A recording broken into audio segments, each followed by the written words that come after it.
Bien, bienvenidos al canal Razonando la Ciencia. Vamos para el curso cuarto de ESO, a hacer los comentarios referentes a la teoría y algunos ejercicios de resolución o aplicación práctica para este tema, ¿vale?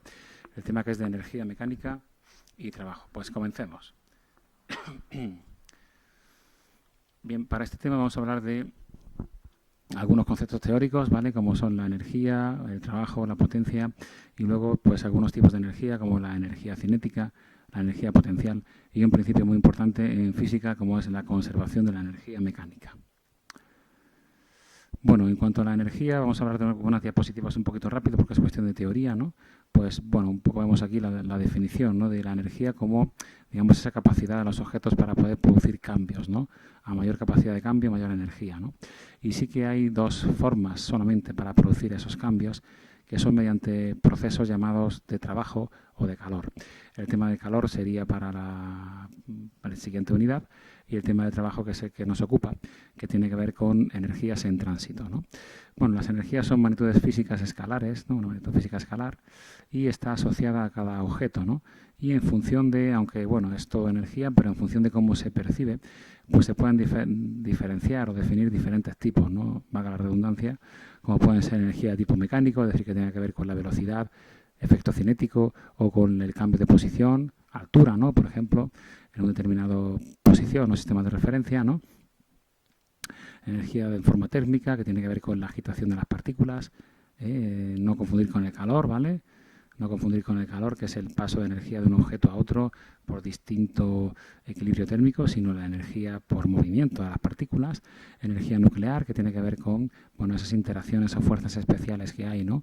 De interacción débil y fuerte en las partículas, digamos, subatómicas, ¿no? La energía de tipo químico, que es la que nos explica, digamos, son los almacenes de energía que tenemos o reservorios, digamos, de energía, ¿no? En, no sé, una manzana o en cualquier combustible, mediante la cual, ¿no? Por uniones de tipo químico se puede liberar quema de combustibles o, no sé, metabolismo humano, ¿no? En el cual obtenemos energía a partir de alimentos, etcétera. Energía de tipo eléctrico tiene que ver con las cargas eléctricas y su acumulación en diversos dispositivos y otras, ¿no? De tipo sonoro, luminoso, en fin, puede tener muchos apellidos, aunque el nombre es el mismo, energía, ¿no? La energía posee una serie de características que ahí están, no voy a pararme mucho más en ellas, pero en fin, si energía se transfiere, es decir, se puede intercambiar de dos formas fundamentalmente, trabajo o calor, ¿vale? En este tema vamos a hablar de trabajo, se puede transportar, es decir, se puede mover. Transferir es como ir de un objeto a otro y transportar es ir de un lugar a otro, ¿no? Lo hacen, bueno, pues en función del tipo de que consideremos, ¿no? De onda, pues puede ser por un medio material o incluso a través del vacío. No paramos más en eso, ¿no? Se almacena en diferentes lugares, como estábamos comentando antes, ¿no? Se transforma de unos tipos de energía a otros, pero veremos que después, ¿no? Se hace a, digamos, a tipos de energía menos aprovechables, ¿no? Se conserva, es decir, no se va a ningún sitio, sino que se conserva, ¿vale? De modo global o general, aunque cambia, ¿no? Su apellido, como decía antes, no su forma, se degrada, que esto significa que el tipo de energía, cuando se cambia a otro tipo distinto, suele ser menos útil, es decir, es un tipo de energía que se suele o es menos fácil aprovecharla. Y por último se dice la unidad que se debe a este señor Joule, el julio, ¿no? Que es en el sistema internacional el julio. También es utilizada la caloría, ahí veis la equivalencia, pero el julio es la unidad más apropiada o la que debemos usar en el sistema internacional. Bien, el trabajo, primera magnitud que vemos con una fórmula asociada, digamos que se asocia a una fuerza, ¿vale? Siempre tenemos que tener una fuerza constante, vamos a decir, ¿vale?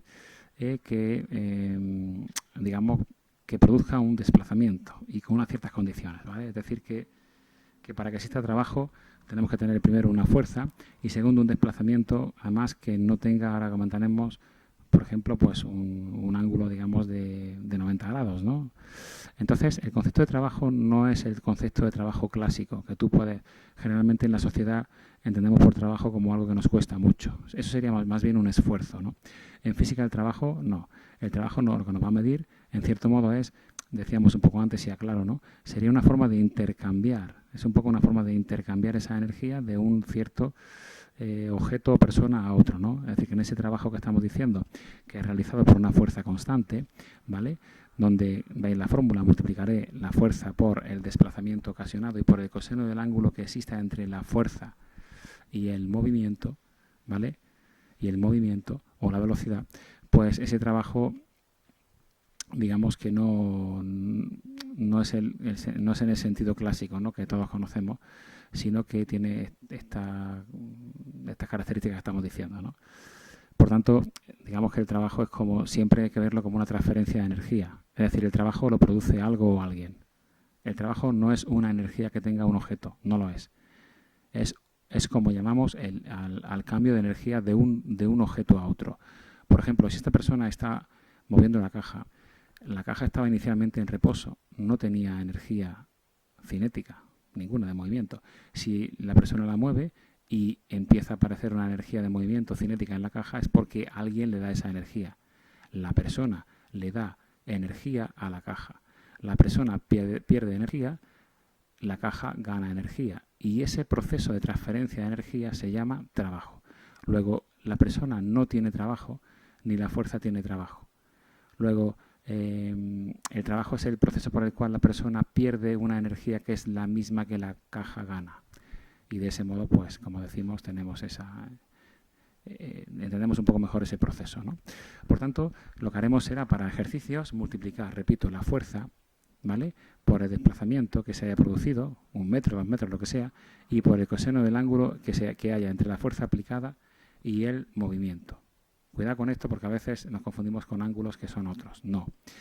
Bien, como podéis ir entendiendo, si hay más de una fuerza, aparecerá más de un trabajo. O podré hacer una fuerza resultante y calcular un trabajo neto. Efectivamente, se pueden hacer trabajos y de hecho los tenemos, ¿no?, con diferentes fuerzas. Bueno, así hay muchos ejemplos, como este que hemos dicho, u otros que se pueden comentar. Y lo que aparece aquí es para que entendamos, cómo puede aplicarse de modo práctico esta expresión, ¿vale? Mirad, si yo hago una fuerza en la misma dirección del movimiento y sentido, pues el ángulo será 0, el coseno de 0 es 1, y por tanto me quedará, cuando hago, repito, fuerzas en el misma dirección y sentido que el movimiento, que el desplazamiento, directamente me queda que es la fuerza por el desplazamiento. Pues, por ejemplo, 12 newtons por 7 metros, 84 julios. En cambio, si hago una fuerza, en vez de en ese sentido horizontal, la hago, como veis aquí, imaginad una fuerza que la hago con un ángulo de, bueno, aquí dice 60 grados, ¿vale? De modo que no se despegue el cuerpo hacia arriba, pero como entenderéis, esa fuerza no es lo mismo que si la hiciera horizontal. Entonces pondríamos el ángulo 60. 12, que sigue siendo la fuerza aplicada, newtons, por 7 metros, los metros que se mueve, y por el coseno de 60. Ya veis que no es lo de antes, cambia, porque una parte de la fuerza intenta levantar el cuerpo aunque no pueda, y solo una parte de ella, precisamente esta fuerza efectiva, es decir, la fuerza por el coseno del ángulo, en este caso 12 por coseno de 60, sería lo que me daría como trabajo 42 julios. Mirad caso más curioso, si yo hago una fuerza hacia arriba, pero sobre un objeto que se mueve horizontalmente, no que levante el objeto y lo mueva hacia arriba, no, sino que yo hago una fuerza no muy elevada de valor para que no consiga levantar el objeto, mientras que el objeto se mueve horizontalmente. Como el ángulo sería 90 grados y el coseno 90 es 0, el trabajo ahí sería 0. O sea que si tú tienes una bolsa de la compra y la estás sosteniendo con 3 kilos de naranjas, aunque tú hagas un esfuerzo y te canses, no hay trabajo. En ese caso no habría ningún tipo de trabajo. Si tú estás, digamos, incluso moviéndote con la bolsa sobre el suelo, pero sin levantarla hacia arriba ni hacia abajo, al ser el ángulo 90 grados no habría trabajo. Bien, y casos más complicados en los que el ángulo sea superior al ángulo recto, ¿no?, pues eso puede ser un trabajo negativo, ¿no?, como es el caso último, el caso típico de la fuerza de rozamiento, que siempre da un trabajo negativo. Bien, sigamos. ¿Cómo es el trabajo? Pues bueno, un poco lo que antes se veía. Puede ser positivo si tenemos fuerzas aplicadas entre 0 y 90 grados, porque sus cosenos tienen tan valores positivos. 0 el trabajo si el ángulo es precisamente 90 grados, o negativo si el ángulo es entre 90 y 180, porque los cosenos de esos ángulos nos dan negativos. Aquí estamos en los típicos casos tipo de rozamiento o fuerzas que se oponen al movimiento. Vale, lo que decía antes, ¿vale? Si tengo más de una, 3, 4, 5, 6 fuerzas, como hemos visto en algunos ejemplos de planos inclinados o lo que sea, pues el trabajo total sería la suma de cada uno de los trabajos de cada una de las fuerzas. Y entonces, pues habría que empezar a pensar si la normal, qué ángulo forma la fuerza normal con el movimiento. Imaginemos este objeto que va hacia arriba, pues 90 grados. Ahí el trabajo de la fuerza normal pues sería 0, por eso dice que aquí no hace trabajo. ¿Qué pasaría con la tensión? ¿Cuál es el ángulo entre la tensión y el movimiento hacia arriba? 0 grados. Pues digamos que el trabajo es positivo y es máximo, ¿no? Pero ¿y la fuerza de rozamiento? Esta fuerza, digamos, F minúscula como tipo rozamiento, pues sería evidentemente un ángulo de 180 grados, el coseno de 180 es menos 1 y el trabajo es máximo pero negativo. Se opone totalmente a la fuerza de rozamiento, al movimiento, y entonces es 180. Cuidado porque, insisto, los ángulos no son entre las fuerzas y el plano, son entre la fuerza y cómo se mueve la velocidad, ¿vale? Y por último, bueno, pues para la fuerza de peso es más complicado porque hay que buscar, digamos, este ángulo que hay entre esta línea vertical del peso y esta línea de la velocidad. Eso a efectos prácticos se suele hacer descomponer en peso X y peso Y, y entonces para peso Y vuelve a ser 0 el trabajo, y para el peso X, pues en este caso, porque apuntaría hacia abajo, sería pues opuesto o trabajo totalmente opuesto o negativo. Pero esto no vamos a entrar en problemas tan complicados, ¿vale? O tan complejos. La potencia se define como la rapidez con la que se realiza un trabajo. Es decir, yo puedo, como decíamos antes, mover durante 1 metro esta caja, pero puedo hacerlo en 1 segundo o en 1 hora, yo qué sé, ¿no? Entonces, lo efectivo, lo rápido, cuanto más rápido mejor que haga yo ese trabajo será, o diré que es más potente, ¿no? O que tengo más potencia. Esto se utiliza en potencia de tipo eléctrico, pero también se puede aplicar a potencia de casos, como digo, de situaciones de empujar y tal, ¿no? De cuestiones de fuerzas. Bueno, la unidad para la potencia es el vatio en el sistema internacional, debido a watt también, ¿no? Que equivale, digamos, a 1 julio entre 1 segundo, ¿no? Que serían las unidades para el Sistema Internacional de Trabajo y Tiempo, y también es útil, o a veces se utiliza, la unidad kilovatio por hora, que no aparece aquí, ¿no? Que sería kilovatio multiplicado por hora, ¿no? Sería pues 1 kilovatio, que son milivatios por 3.600 segundos, la equivalencia, ¿no? Con respecto al vatio, ¿no? Quiero decir que el kilovatio por hora se utiliza como equivalente de energía, ¿vale? De energía, no de potencia. Sí que es útil el caballo de vapor, ¿no? Que, bueno, más o menos está en 735 vatios. Pero bueno, vamos a trabajar los vatios, que es lo más habitual, ¿no? Y es la unidad del sistema internacional. Bien, entonces la potencia un poco te habla de un poco eso de la facilidad o rapidez en la consecución de ese trabajo. Bien, vamos a hablar un poco de las energías, ¿vale? Sobre todo de dos, de la cinética y la potencial. Debes saber muy bien esta expresión, 1/2 de la masa por la velocidad al cuadrado. Esa es la energía cinética asociada a este movimiento. ¿Cuándo tenemos energía cinética? Que no siempre la hay. Pues siempre que tengamos, digamos, un movimiento, hay que tener velocidad. Bueno, masa siempre vamos a tener velocidad. Si está en reposo no hay, entonces no hay energía cinética. Si hay velocidad, aunque sea constante, hay energía cinética.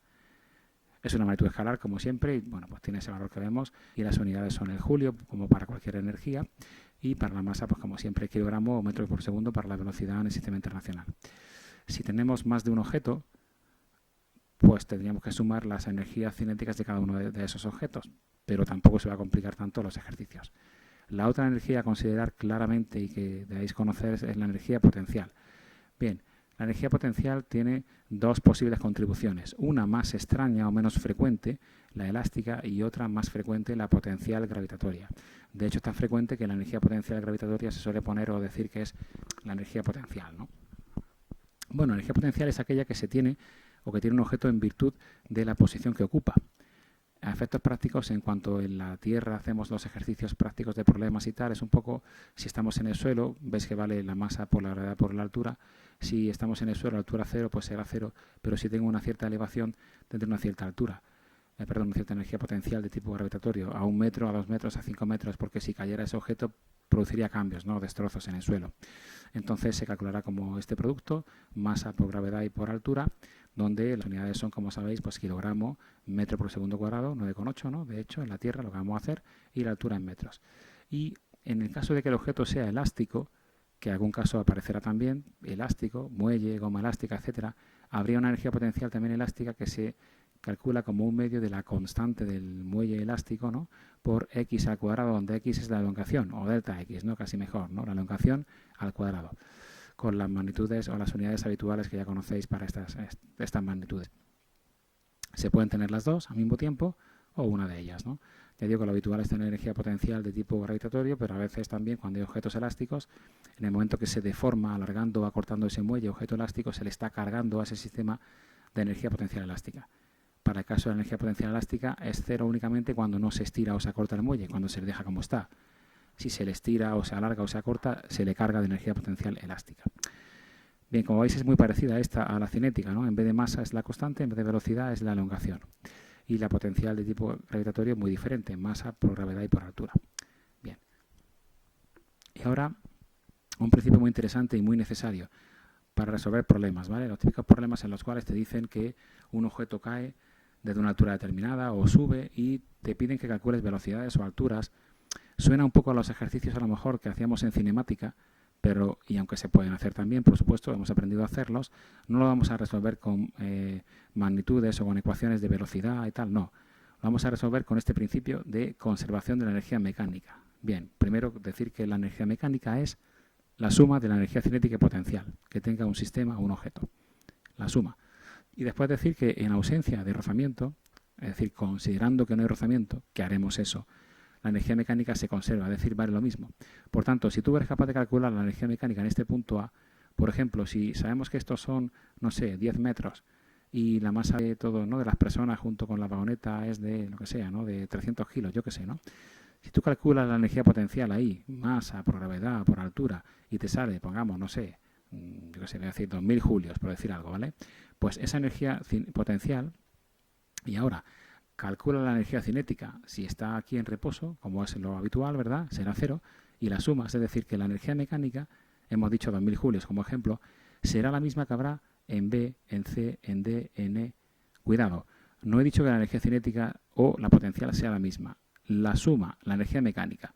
Pero conoce la energía mecánica, por ejemplo, 2000 julios, imagina que aquí sabes que te encuentras a 2 metros de altura, pues puedes saber, si estás a 2 metros de altura, puedes saber la energía potencial que hay. Y la cinética también por diferencia, porque como ya sabes que suman siempre 2000 julios, insisto, la energía mecánica se conserva en A, en B, en C, en D, en E, en cualquier punto del recorrido. Si no considero el rozamiento, pues podremos hacer, acordar este tipo de resolución práctica de un objeto que sube, que baja, que cae, etcétera, ¿no? Un péndulo, cualquier cosa que tenga diferentes alturas y velocidades o posiciones y velocidades y no tenga en cuenta el rozamiento, que será así, sabiendo, importante, que cuando en un punto el que sea calcule la energía mecánica, generalmente se elige un punto en el que una de las dos, o la potencial o la cinética, es cero, pero bueno, una vez que sepa lo que vale la energía mecánica, me valdrá para cualquier otro punto del problema. Bien. Bueno, vamos ahora a comentar un poco algo sobre la resolución de los ejercicios o actividades que se han planteado para esta semana. Hay una primera parte que habla sobre ejercicios de energía, trabajo y potencia, y para la semana siguiente otra sobre energía cinética, potencial y conservación de la energía mecánica. Bueno, están en inglés, pero un poco vamos a comentar, ¿no? Bien, nos pregunta en primer lugar que cuál es el trabajo que se realiza si Sofía, en este caso, utiliza una fuerza de 200 newtons para empujar una caja de 5 metros, bueno, en su dormitorio, en su cuarto. Bien, recordamos que el trabajo es o era igual a la fuerza por el desplazamiento y por el coseno del ángulo que existe entre la fuerza que se realiza y el movimiento. Si no se dice nada, entendemos que la fuerza se realiza en la misma dirección y sentido que el movimiento. Por tanto, tendríamos la fuerza 200 newtons por la distancia 5 metros por el coseno del ángulo, que es 0 grados, y sería coseno de 0,1, pues 5 por 200 por 1, pues 1000 julios.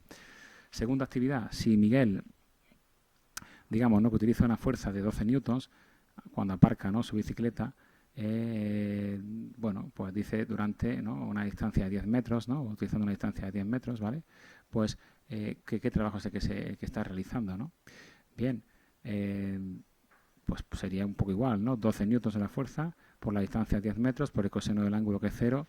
Es decir, el ángulo siempre lo vas a tomar como 0, salvo que se te diga que hay una fuerza perpendicular o de rozamiento y tal. O sea, coseno de 0 es 1, así que 12 por 10, 120 julios.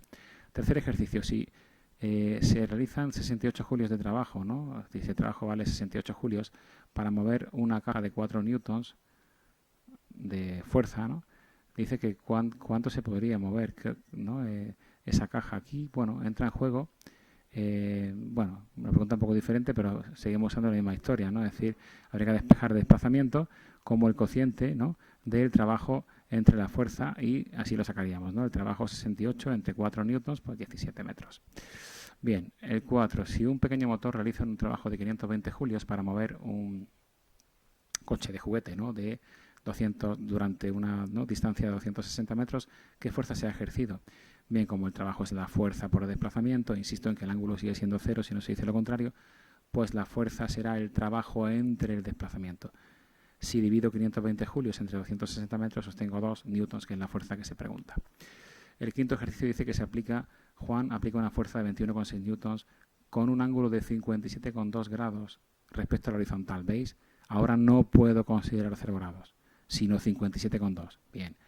Y así dice para desplazar una escoba a una distancia de 6,28 metros. Calcular el trabajo que se ha realizado cuando se aplica la fuerza. Pues ahora habría que hacer la fuerza 21,6 newtons por el desplazamiento de 6,28 metros por el coseno de 57,2 grados. Por favor, aseguraros que las calculadoras están en modo grados y no radianes, grados sexagesimales. Así que repito, 21,6 por el coseno de 57,2 grados y por 6,28 me dará el trabajo real, que no es como antes. Ya no es el coseno de 0, ahora es de 57,2 grados. El 6. Rocío completa un trabajo de 50 julios en 25 segundos. ¿Cuál es la potencia que ha utilizado? Ahora usamos la potencia. Recordad que es el trabajo entre el tiempo. Pues 50 julios, W entre T, 25 segundos, 2 vatios. El 7. Si un hombre realiza 200 julios de trabajo cuando mueve una caja, ¿no?, en 10 segundos, grande, ¿no?, ¿cuál será la potencia que se ha utilizado? Ya sé que power suena a veces a energía, o también puede un poco decirlo así, pero aquí el significado que tiene es de potencia, ¿vale? Bueno, pues la potencia será de nuevo el trabajo entre el tiempo, 200 julios entre 10, 20 vatios. El 8, una persona que pesa, ¿no?, 600 newtons, no masa sino peso, pues se encuentra, ¿no?, o entra a un ascensor, ¿no? Dice que si ese ascensor pues eleva a la persona a 6 metros en 10 segundos, ¿cuál es la potencia que se ha utilizado? Pues será otra vez la potencia será el trabajo entre el tiempo. ¿Qué trabajo se necesita para elevar a una persona que pesa 600 newtons? Pues el trabajo que se necesita será la fuerza. Usamos como las dos expresiones, ¿vale? Por un lado hacemos que el trabajo sea la fuerza 600 newtons por desplazamiento, 600 por 6, que serían 3600 julios, y ahora usamos la otra fórmula, que es 3600 julios, la potencia es el trabajo, 3600 julios entre el tiempo, que es 10 segundos, pues 360 vatios. Bien, el 9. ¿Cuál dice que cuánto nos llevaría, ¿no? ¿Cuánto nos llevaría para un motor eléctrico de potencia 500 vatios, para que ese motor de esa potencia realice un trabajo de 1,5 por 10 a la quinta julios? ¿Cuánto tiempo nos llevaría eso? Bueno, pues el tiempo, si la potencia es trabajo entre tiempo, pues el tiempo será trabajo entre potencia. Luego 1,5 por 10 a la quinta julios, que es el trabajo entre 500 vatios, que es la potencia, me dará el tiempo en segundos, 300 segundos.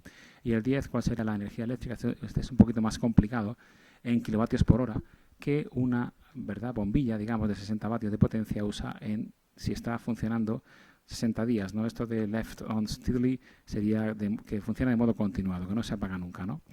Bien, pues a ver, primero, el kilovatio por hora, lo dice aquí, es una unidad un poco complicada, porque cuando decimos metros por segundo, queremos decir metros partido de segundo, pero en este caso el kilovatio por hora es multiplicado por hora. Bien, es una unidad de energía, ¿vale? De energía, no de potencia, de energía o de trabajo, si quieres, que se calcula su equivalencia poniendo los kilovatios en vatios, 1000 vatios, y las horas en segundos, 3600 segundos. Pues son 3600 por 1000, pues 3,6 por día a la sexta julios. Pero bueno, con esa equivalencia, ¿cómo haríamos este ejercicio? Pues nos están preguntando por la energía, es decir, por el trabajo. Como la potencia es trabajo entre tiempo, el trabajo será potencia por tiempo. Bien, pues multiplicaré 60 vatios por el tiempo en segundos. Me pasáis los días a segundos, 60 días por 24 horas que hay en un día, por 3600 segundos que hay en una hora, y ese resultado que nos da será, no sé cuánto sale, pero será el resultado ya del trabajo en julios.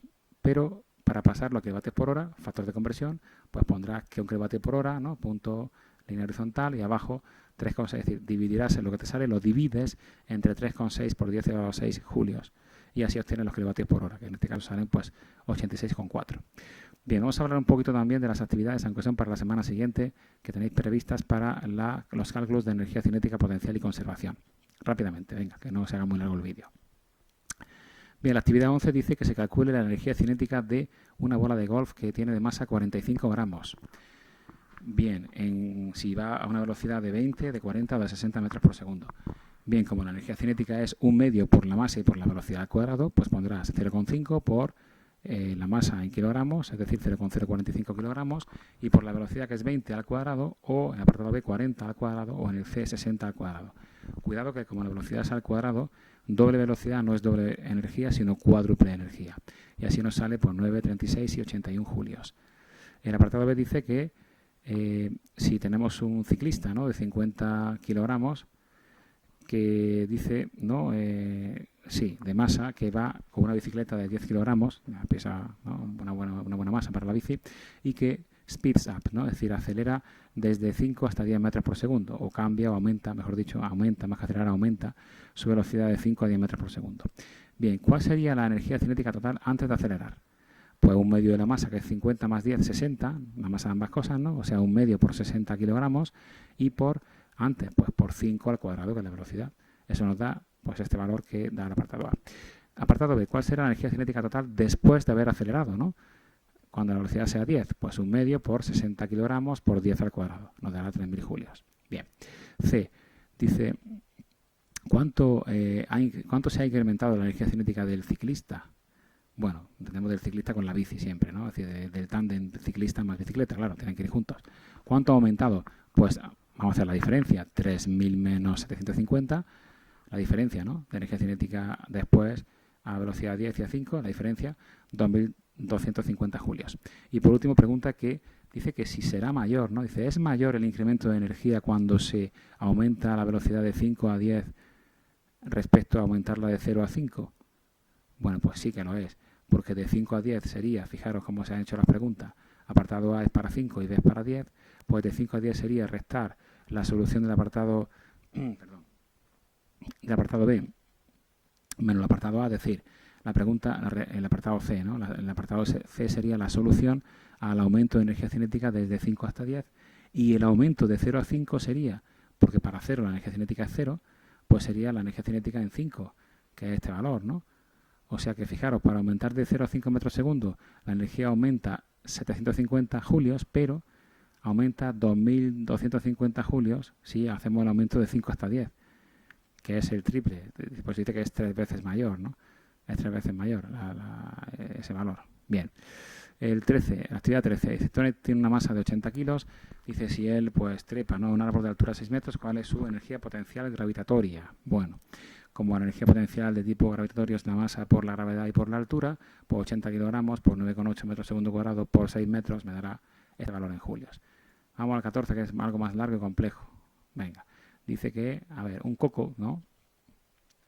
Dice que cae de un árbol que se encuentra 12 metros por encima del nivel del suelo, y a un bystander, es decir, a un paseante, vamos a decir, una persona, mejor dicho, más que paseante, persona allí que está como estática, de 3 metros de alto, bastante alta, ¿verdad? Bueno, un poco las medidas que hemos puesto para que no se hagan números muy extraños. Le da en la cabeza, ¿vale? Justo en la cabeza. Pensemos que tiene esos 3 metros. Ya sé que hay bastante altura, pero bueno, pensemos un poco en este ejercicio tal y como se ha planteado. Ahora dice que si rebota hacia atrás 1,5 metros, dice, antes de caer al suelo, o sea, golpea a 3 metros en la cabeza y rebota 1,5, es decir, 4,5 metros en total, ¿no? Y luego cae al suelo, y si la masa del coco es de 2 kilos, calcular la energía potencial de tipo gravitatorio que habría en cada una de las siguientes situaciones. Apartado A, cuando está en el árbol, pues masa, recordad, por gravedad por altura. 2 kilos por 9,8 por 12 metros, nos dará esto. Dice la energía potencial de tipo gravitatorio cuando, dice, golpea en la cabeza. Como estamos a 3 metros, pues masa 2 kilos por gravedad 9,8 por altura 3 metros. Nos dará esto. C, cuando rebota hasta su altura máxima. Como ha rebotado 1,5 metros por encima de la cabeza, 3 más 1,5, 4,5. Pues será la masa 2 kilos por gravedad 9,8 por altura 4,5, nos dará este resultado. Y por último, cuando llega al suelo, en el suelo, como la altura es 0, pues la energía potencial es 0. Bien, el 15 ya cambiamos a calcular energía potencial de tipo elástico. Un muelle con una constante de 100 Nm tiene una longitud, cuando está relajado, sin nada, de 2,5 metros. Dice, cuando una masa se le une, ¿no?, al final de ese muelle y se le permite que vuelva a estar en reposo, la longitud total vertical del muelle es de 3,90 metros. Calcular la energía potencial elástica, ¿vale? Si queremos mezclar con la de tipo gravitatorio sería más complicado. Solo la elástica, que está almacenada en el muelle cuando hemos puesto ese objeto. Pues recordad que la ecuación era un medio por la constante por la elongación al cuadrado. Pues un medio, 0,5 por la constante 100 y por la elongación. La elongación es lo que mide después menos lo que mide al principio. Es decir, 3,9 menos 2,5, que es 1,4. Esto nos da 98 julios al cuadrado. Esa elongación al cuadrado. No se olvide hacer el cuadrado. El 16 dice que una grapa, ¿no?, dentro de una grapadora, pues se depositan en su, son depositadas, ¿no?, un poco está la pasiva, ¿no?, en su lugar, en el lugar correspondiente por un muelle. Claro, yo observado que sucede así, ¿verdad? Hay un muelle que la empuja y cuando está relajado tiene una longitud de 0,115 metros. Si la constante del muelle es de 51 newton por metro, ¿cuál será la energía potencial elástica almacenada cuando su longitud sea de 0,15 metros? Pues será un medio, 0,5 por la constante 51 y por la, elongación. La elongación será 0,15 metros menos 0,115 metros, esa diferencia al cuadrado, al cuadrado. El 17, una bola o balón de 10 kilogramos, pelota mejor, ¿no? Una pelota de 10 kilogramos, es lanzada al aire, otra vez la forma pasiva. Dice que tenía o llevaba la velocidad de 3 metros por segundo cuando fue lanzada. ¿Cuál es la energía potencial con la que, o que tendrá, ¿no?, o que llegará al valor, al lugar más alto, ¿no? Pensemos en que, a ver, la lanzamos de modo vertical, ¿no?, y con una velocidad inicial de 3 metros por segundo, pues la lanzamos hacia arriba. Bien, esto se puede calcular, lo hemos hecho en cinemática de otros modos para ver la velocidad final, que era 0, en la distancia que recorría. No vamos a hacer por ahí esta resolución ni pregunta esto, sino con aquí empezamos en esta actividad a utilizar la conservación de la energía mecánica. Bien, veamos un momento despacio todo lo que queremos decir. Hay que hacer lo siguiente. Primero, elegir dos puntos. El punto del suelo. En el punto del suelo, ¿cuánto vale la energía mecánica? Como siempre, la suma de energía cinética y potencial. ¿Qué energía cinética tengo? Un medio, 0,5 por la masa, 10 kilos por la velocidad 3 al cuadrado, lo que nos salga. Bien, ¿qué energía potencial tengo? Pues 0, porque en el suelo, como no hay altura, la energía potencial es 0. Por tanto, la energía mecánica en el suelo es igual, en este caso, a la energía cinética, y vale pues 45 julios, es lo que nos va a salir realmente. ¿Cuál será la energía potencial que tengo en la cima? Bien, como la energía mecánica vale lo mismo en todos los puntos, también en la cima vale 45 julios.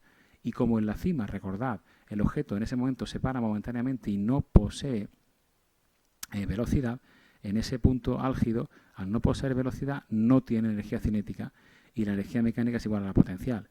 Entonces, insisto, la energía mecánica es la suma de potencial y cinética, pero en el suelo, por ser 0, la cinética es igual a la potencial y en el punto más alto, punto álgido, por ser 0 la velocidad y por tanto la energía cinética es igual a la energía potencial. 18. Una pelota de 4 kilos se encuentra, digamos, en un filo, ¿no?, vamos a decir tipo acantilado, ¿no?, que se encuentra, ¿no?, a 5 metros de altura. Y ahora si nosotros lo que hacemos es empujarla para que se caiga, se precipite, ¿verdad?, caiga hasta el nivel inferior del suelo, que ¿cuál sería la energía cinética que tendría justo antes de impactar con el suelo? Pues ese caso anterior, pero al contrario, ¿no? A ver, pensemos. El punto 1 sería, o el punto A, el punto álgido o más alto donde estoy situado a esos 5 metros. Bien, ¿qué tenemos ahí? Si está en reposo, como está, no hay energía cinética, solo hay energía potencial, que valdrá la masa por la gravedad y por la altura, es decir, 4 kilos por 9,8 metros segundo cuadrado por 5 metros. Ese valor de energía que sale 196 julios será la energía mecánica, porque no hay energía cinética, y cuando llegue, y valdrá lo mismo, 196 julios en toda su caída, lo mismo, la energía mecánica, también valdrá lo mismo la energía mecánica en ese punto antes de impactar con el suelo, cuando llega al suelo. Como en ese punto no hay altura ninguna y no hay energía potencial, pues será igual la energía mecánica a la energía cinética y por eso vale pues 196 julios. Que por cierto aquí veo que hay un error también, perdonad, pequeño error, ¿no? Digo que tenía que poner EC, ¿no? Energía cinética, no energía potencial, energía cinética, ¿vale? Bueno, creo que se entiende, ¿no? Bien, el 19, una pelota de 25 kilos es lanzada al aire. Cuando se lanza va a 10 metros por segundo. Calcular cuál es la altura que alcanza. Pues muy parecido, ¿vale? Es decir, en el punto 1, el punto del suelo, como no hay altura, la energía potencial es 0, la energía cinética valdrá un medio de la masa por la velocidad al cuadrado, es decir, 0,5 por 25 kilogramos por 10 metros por segundo al cuadrado. Esa energía cinética, por ser 0 la potencial en ese punto del suelo, es ya la energía mecánica. Bien, cuando llega al punto más alto, también vale eso la energía mecánica, y por pararse momentáneamente, tener velocidad y por tanto energía cinética 0, la energía mecánica será igual a la energía potencial, la que ya he calculado. Eso le igualaría a la expresión masa por gravedad y por altura, y de ahí despejaré la altura, porque la masa la tengo, 95 kilos y gravedad 9,8. Bien, entonces es parecido a, digamos, al que hemos dicho antes, al 17, pero en vez de quedarte en este resultado, una vez que lo calcules, lo igualas a masa por gravedad y por altura y despejas la altura, dividiendo esa energía que no había salido, ¿no?, en el punto más alto potencial entre la masa y la gravedad. Bien, y por último el 20 dice que tenemos un patinador, ¿no? A ver, ¿qué es lo que dice aquí? Vale, que se encuentra en reposo, comienza desde el reposo, ¿no? Y bueno, pues sube hasta la cima, ¿no?, a una cima de 36,5 metros, ¿vale? Bien, bueno, que nos preguntan aquí que se calcule la velocidad que tendríamos en ese punto, digamos, más alto. Bueno, dicen, bueno, en un punto, digamos, donde se hace un loop, ¿no? El loop este es como, ¿no?, en la montaña rusa cuando hace una especie como de curva completa, ¿no?, de círculo completo, sabiendo que se encuentra a 10,8 metros de altura, ¿no?, ese loop, ese punto alto, pues justamente en ese punto, ¿qué velocidad tendría? Bien, pues entonces, a ver, digamos, este coche, ¿no?, de montaña rusa, digamos, ¿no? Decía yo patinador, bueno, leyéndolo mejor, ¿no?, pues una especie de coche, ¿no?, de vehículo, ¿no?, de cochecito, ¿no?, de montaña rusa. Bueno, la pregunta sería, ¿qué tengo que hacer? Pues mirad, aquí las preguntas siempre son las mismas, calcular o energía potencial o energía cinética y calcular o altura o velocidad, ¿no? Bien, entonces, si te preguntan por la velocidad, vamos a buscar la energía cinética en ese punto. ¿Cómo se hace? Pues venga, comenzamos con lo que conocemos, ¿vale? Digamos que estamos en la altura, ¿verdad? Imaginad que la montaña rusa está, cuando ya ha subido, ¿verdad?, está en la posición esa más alta por la que va a caer, ¿no? Y entonces, en un momento, como está como parada, ¿verdad?, está como parada, y ahí tenemos una energía potencial que sería la masa, 4.357 kilos por la gravedad, 9,8 por la altura, 36,5 metros. Esa es la energía potencial que tiene, que como está ahí en reposo al principio, dice from rest, ¿no?, pues no tendría energía cinética, así que ya sería eso la energía mecánica. La misma que va a haber en este top of a loop, en ese punto más alto de ese loop, ¿no? Bien, una vez que tengo esa energía mecánica, en este loop será igual a la energía cinética más la energía potencial. Entonces, la energía potencial la calculo aparte como masa, ¿no?, por gravedad 9,8 y por altura 10,8, y a esa energía mecánica que calculé como energía potencial inicial en todo lo alto, a esa energía mecánica le resto la energía potencial calculada en este loop, que he dicho que era la masa por la gravedad por 10,8. Y esa diferencia será la energía cinética que tiene en ese punto que me están preguntando. Y ahora, como la energía cinética es igual a un medio de la masa por la velocidad al cuadrado, despejando la velocidad de ahí, que sería 2 veces la energía cinética entre la masa y la raíz cuadrada, sacaré este valor. Bueno, ya dudas más concretas las vamos viendo poquito a poco, ¿no? Y os recuerdo también, como bien sabéis, que algunos alumnos tenéis que hacer solo las actividades de refuerzo y otros todas, tanto las de refuerzo como las de consolidación. Venga, pues eso ha sido todo, ¿vale? Un saludo, hasta luego.